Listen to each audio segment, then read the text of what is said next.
অজয় নদ পেরোনোর জন্য ভোগান্তিতে পড়তে হতো সাধারণ মানুষকে। বর্ষার সময় সেই পথ পেরোনো আরো দুঃসহ হয়ে যেত বলে খবর। রাজ্য সরকার অজয় নদের উপর সেতু নির্মাণের জন্য উদ্যোগী হয়েছিল। মঙ্গলবার বীরভূমের ইলামবাজারে প্রশাসনিক সভা থেকে এই সেতুর ভার্চুয়ালি উদ্বোধন করলেন রাজ্যের মুখ্যমন্ত্রী মমতা বন্দ্যোপাধ্যায়।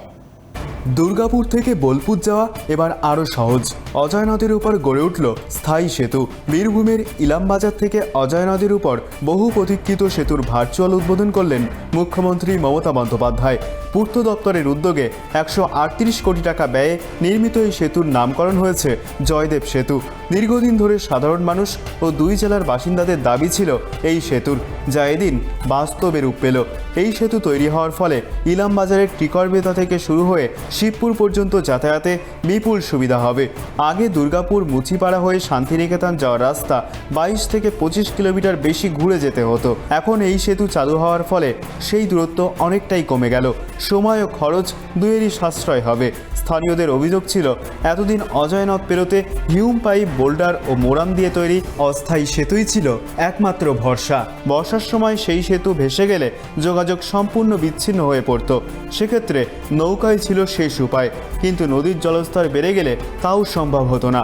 ফলে বর্ষার সময় স্কুল, চিকিৎসা, বাজার কিংবা জরুরি প্রয়োজনে যাতায়াত হয়ে পড়ত কার্যত বন্ধ।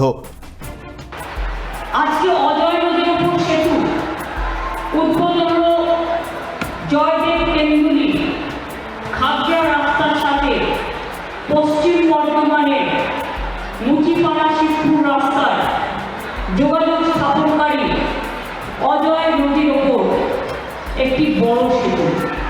এর আগেও অনেক সেতু হয়েছে, ফলে যারা জয়দেব তেন্দুলি মেলায় আসেন তাদের আসাটা খুবই সহজ হয়ে যাবে।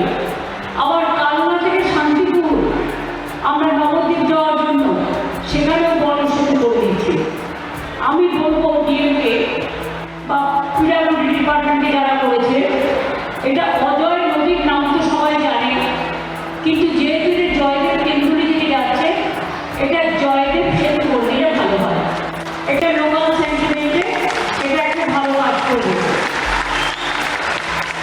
জয়দেব সেতু চালু হওয়ার সঙ্গে সঙ্গেই এক নতুন সম্ভাবনার দ্বার খুলল দক্ষিণবঙ্গের দুই জেলার যোগাযোগ ব্যবস্থায়। ক্যামেরায় বরুণ ভান্ডারীর সঙ্গে দেবযানী সরকারের report, tribe TV Bangla, Birbhum.